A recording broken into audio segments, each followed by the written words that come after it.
Jésus raconta cette parabole. Un homme avait 2 fils. Il s'adressa au premier et lui dit: « Mon enfant, va travailler aujourd'hui dans la vigne. » « Non, je ne veux pas, répondit-il. » Mais plus tard il changea d'avis et se rendit à la vigne. Le père adressa la même demande à l'autre fils. Celui-ci lui répondit: « Oui, père, j'y vais. » Mais il n'y alla pas. Lequel des deux a fait la volonté de son père? Demanda Jésus. Le premier, répondirent-ils. Alors Jésus leur dit: Eh bien, je vous le déclare, c'est la vérité. Les collecteurs d'impôts et les prostituées vous précèdent dans le royaume de Dieu. Car Jean-Baptiste est venu à vous en montrant le juste chemin, et vous ne l'avez pas cru. Mais les collecteurs d'impôts et les prostituées l'ont cru. Et même après avoir vu tout cela, vous n'avez pas changé intérieurement pour croire en lui.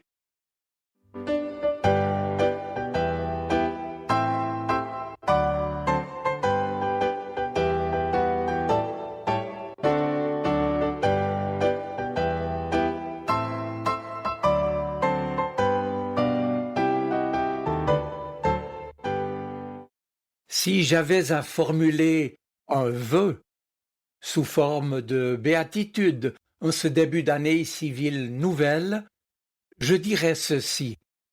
Heureux ceux et celles qui, ayant fait l'expérience de l'échec, de leur faiblesse et de leurs limites, les acceptent et s'appuient sur la fidélité bienveillante de Dieu.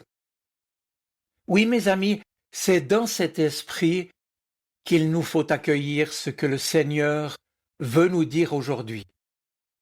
Or, la question qui nous est posée en cet instant, c'est: peut-on vraiment tout recommencer? Eh bien non, on ne peut pas tout recommencer, ni non plus repartir à zéro. Ce qui est derrière nous, on ne peut pas le recommencer. Mais la bonne nouvelle en ce jour, c'est que nous pouvons repartir en acceptant d'être pris par la main, par le Seigneur, pour écrire une page nouvelle de notre vie avec lui qui nous l'offre. Nous le savons, ni nos souhaits, ni nos belles résolutions sont décisives dans notre vie, ni d'ailleurs dans notre vie de chrétien, puisqu'au travers de l'Évangile, le Christ nous rappelle que ce qui compte dans nos vies, c'est ce que lui veut faire en nous et avec nous. Et puis, ce qui compte pour lui, ce ne sont pas nos belles paroles, mais nos actes. Nous l'avons entendu dans notre parabole, celui qui est approuvé, c'est bien le fils qui finit par aller travailler dans la vigne, c'est celui qui fait la volonté de son père. Matthieu d'ailleurs nous le rappelle encore à 3 autres reprises dans son évangile, en citant les paroles de Jésus. Ce ne sont pas ceux qui disent « Seigneur, Seigneur » qui entreront dans le royaume des cieux, mais ceux qui font la volonté de mon Père. C'est en Matthieu 7. Et puis un peu plus loin dans le même chapitre, celui qui se limite à écouter la parole et ne la met pas en pratique est comme quelqu'un qui construit sa maison sur le sable. Enfin, quand Jésus adresse ce reproche aux pharisiens en Matthieu 23, ils disent, mais ils ne font pas. On m'a rapporté qu'une personne, par suite d'un accident de voiture, était maintenant obligée de se déplacer en chaise roulante. Ses voisins et ses amis venaient la visiter, cette personne, et en partant, plusieurs lui disaient « Eh bien, nous allons prier pour toi. » Et l'accidenté en question répondait « Oui, c'est bien, mais en fait, je peux très bien faire mes propres prières moi-même. Si vous voulez vraiment m'aider, lavez la vaisselle qui se trouve dans l'évier, et apporter mes sacs d'ordures dans le container devant la maison. Bien sûr, cette personne avait besoin d'aide et voulait que les prières et les bonnes paroles de ses visiteurs soient suivies, soient accompagnées de gestes concrets.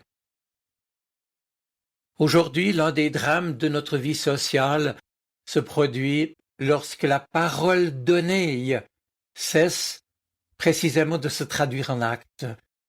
Et nous connaissons tous cette triste réalité dans notre société, ce qui fait que nous ne croyons plus guère aux discours des politiciens, aux promesses de la publicité ou même aux nouvelles de certains médias.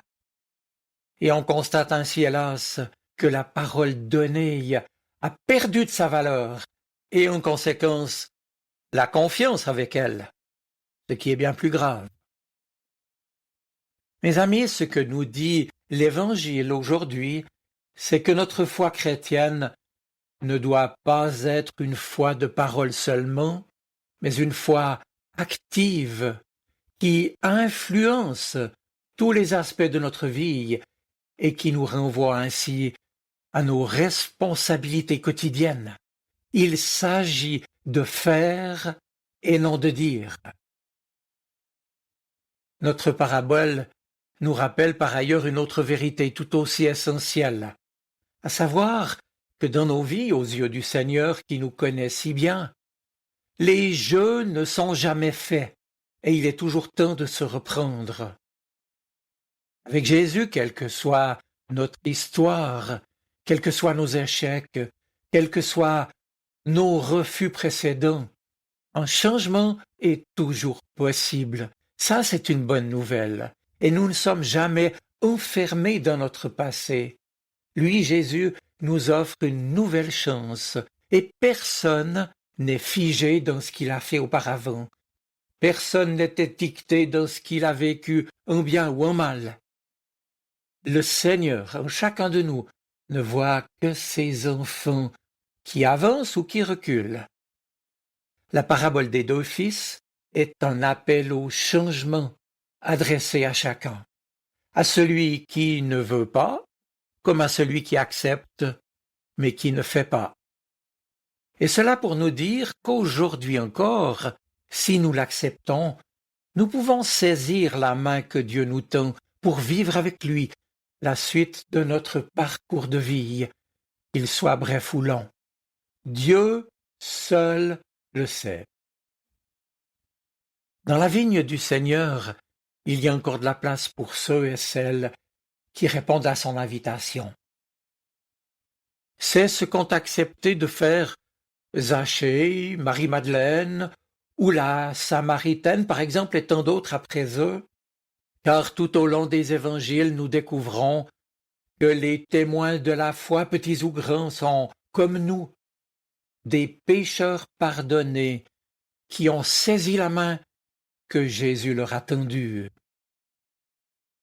Souvenons-nous aussi du prophète Ézéchiel, qui nous dit également que ce qui est n'est pas définitif, puisque s'éloignant de Dieu, le juste peut se pervertir et le méchant se convertir et revenir à Dieu qui pardonne et qui relève. Nous pouvons, tu peux, repartir avec lui. Le contexte de notre parabole en Matthieu 21 nous rapporte que Jésus était donc dans l'enceinte du temple de Jérusalem, en train d'enseigner. Les chefs des prêtres et les anciens du peuple juif s'approchèrent alors et lui demandèrent « Mais de quel droit fais-tu ces choses? Qui t'a donné autorité pour cela ?» Et l'on comprend que leur question n'en était pas une, puisque leur seule intention était de mettre Jésus en accusation. Contestant son enseignement, ils le rejettent et s'enferment dans leur refus. Alors Jésus, au travers de la petite parabole des deux fils, leur rappelle que le collecteur d'impôts et les prostituées, eux qui avaient commencé par dire non à Dieu par leur mauvaise vie, eux se sont convertis. Ils ont accueilli celui qui seul pouvait donner un sens à leur existence. Les jeux ne sont jamais faits avec celui qui voit dans nos cœurs. Mes amis, en ce jour, nous aussi nous entendons « Mon fils, ma fille, va travailler à ma vigne ». Cette vigne, c'est le royaume de Dieu, et travailler, c'est être tout simplement artisan d'amour, de justice et de paix. Ce fils, cette fille, c'est vous et moi. Et c'est tout homme, toute femme qui, même tardivement, même après une vie pleine d'échecs et de regrets, tumultueuse ou dissolue, décide d'accepter son invitation et de repartir avec Dieu. C'est témoigner très concrètement de la foi et de l'espérance qui nous habitent. Et c'est à notre amour prioritairement que nous serons reconnus comme disciples de Jésus-Christ.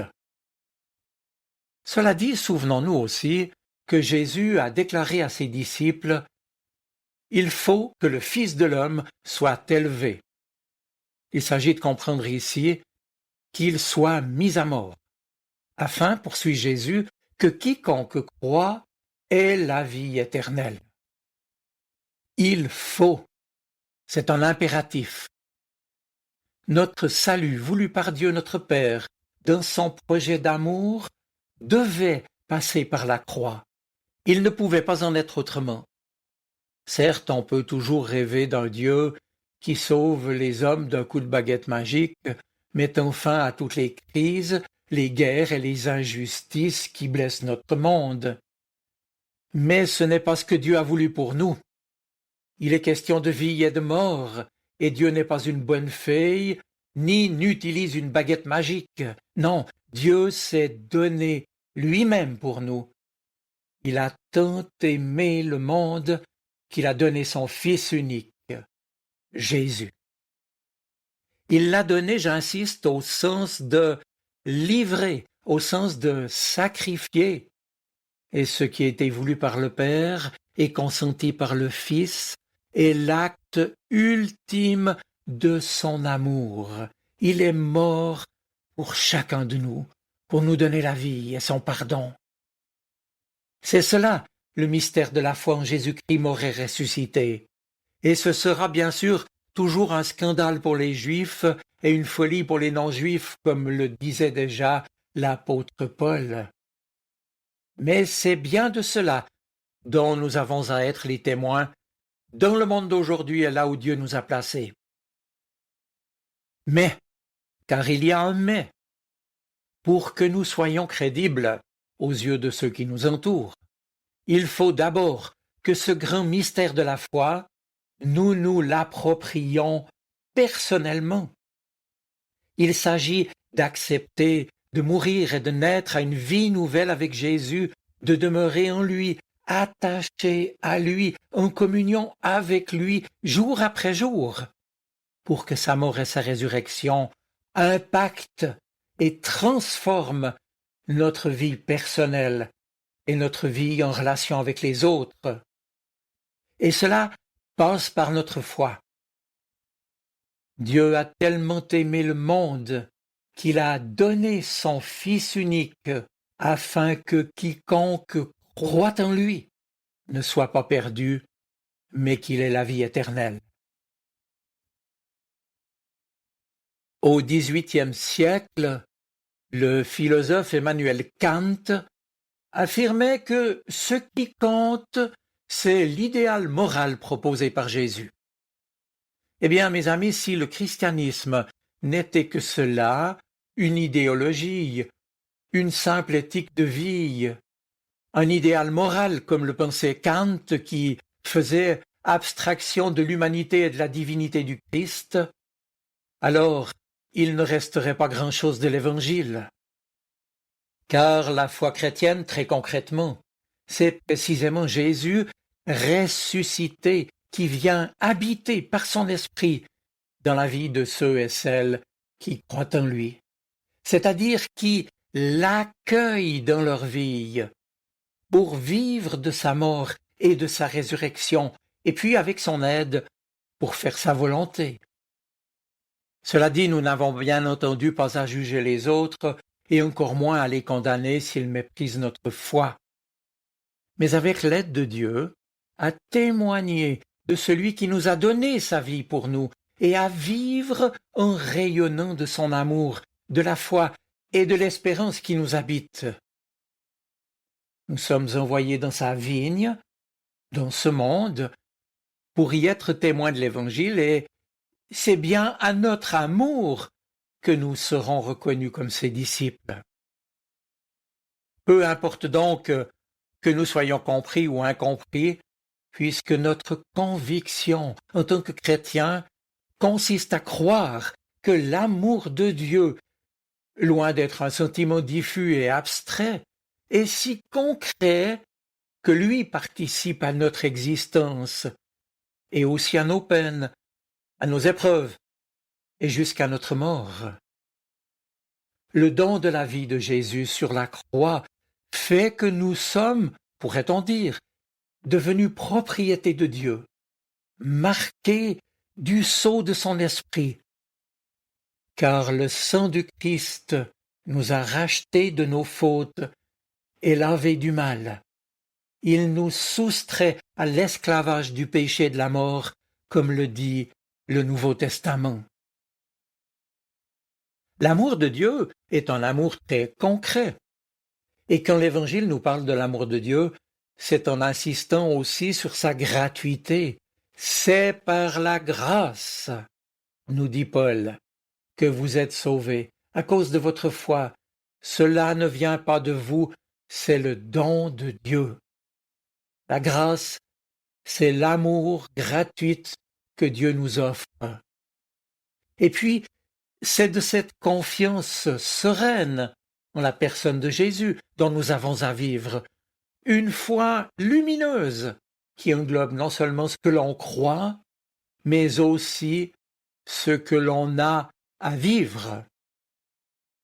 Mais alors peut-être ne faut-il pas trop vite dire oui au Seigneur et aux exigences du royaume de Dieu. Le vrai disciple, ce n'est pas celui qui dit Seigneur, Seigneur, mais celui qui fait la volonté de mon Père qui est dans les cieux, dit Jésus.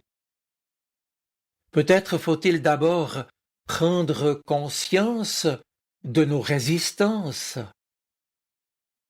Ce que le Seigneur nous propose de vivre avec lui est exigeant et dépasse le plus souvent nos seules forces. Il est donc bon de mesurer la difficulté de ce chemin pour ne pas nous illusionner en prenant simplement de bonnes résolutions et en lui faisant des promesses que nous ne pourrons pas tenir. Le oui que nous sommes appelés à dire au Seigneur n'est pas un murmure des lèvres, mais un engagement qui lui remet aussi les zones les plus sombres et les plus secrètes de nos vies. D'ailleurs, Dieu ne se trompe pas sur nos intentions, puisqu'il nous rejoint et nous sollicite. Il respecte notre liberté, et il sait que notre oui est souvent superficiel, que l'habitude dit oui à notre place et que nous nous rassurons parfois à bon compte en nous mettant dans le camp du Seigneur. Et lui sait également que notre non n'est jamais définitif. C'est souvent le nom de la tristesse, de l'agacement, de la fatigue ou du désarroi, et lui sait que ce premier refus peut céder la place à un oui librement consenti. Dieu oublie nos refus. Il nous offre d'agir en fils ou en fille, et il tend la main même aux plus rebelles et aux plus indociles. Aujourd'hui, nous vivons dans un environnement culturel et social qui prétend qu'il n'existe que des vérités relatives, un environnement dans lequel les faits objectifs ont malheureusement moins d'influence que ceux qui font appel à l'émotion ou à l'idéologie ambiante. Or, Jésus, que nous voulons écouter, suivre et aimer, affirme qu'il est le chemin, la vérité et la vie. Eh bien, pour nous, disciples du Christ, ce ne sont pas des idées, mais une présence, une personne vivante, Jésus qui nous a ouvert un vrai chemin de vie. Mes amis, en ces jours de début d'année civile nouvelle, ce qui est déterminant, ce n'est donc pas de croire que nous pourrions tout recommencer, c'est impossible, mais c'est d'accepter de pouvoir repartir avec lui, comptant sur sa fidélité et sur sa grâce, pour écrire avec lui une page nouvelle à son service et pour sa gloire. Le Seigneur nous connaît chacun mieux que personne. Il connaît chacun de nos cœurs. Et en cet instant, il sait nos difficultés intérieures et nos peurs, nos échecs, nos faiblesses, nos rêves et nos regrets n'ont pas de secret pour lui. Mais ce n'est pas cela qu'il retient. Ce qui compte pour lui, c'est la place que nous lui faisons en nous et dans le concret de notre vie, et notre mise en pratique concrète de sa parole et de sa volonté. Et puis, vous l'avez entendu, avec le texte de ce jour, Jésus nous rappelle que chacun est capable de changer, et de changer pour le mieux. C'est lui qui le rend possible. Alors aujourd'hui, ce sera mon dernier mot, impliquons le Seigneur dans ce nouveau départ, et disons-lui notre désir de repartir avec lui, pour que lui insuffle en nous un esprit nouveau, des pensées nouvelles. Dieu tracera alors pour nous un chemin tout au long duquel il nous accompagnera, car le passé n'est plus, et notre avenir s'écrit aujourd'hui avec la plume et sous la conduite du Dieu fidèle et bon. Oui, heureux ceux et celles qui, ayant fait l'expérience de leurs échecs, de leurs faiblesses et de leurs limites, les acceptent et s'appuient sur la fidélité bienveillante de Dieu. Je vous invite à prier. Seigneur, bien souvent au cours de nos journées et selon le déroulement de nos occupations, il nous faut choisir entre ce qui est oui et ce qui est non. Il faut décider du chemin à prendre. Il faut savoir où est la vérité. Et c'est là qu'il nous faut prendre le temps de te demander ce que toi, Jésus, tu aurais fait et comment tu l'aurais fait.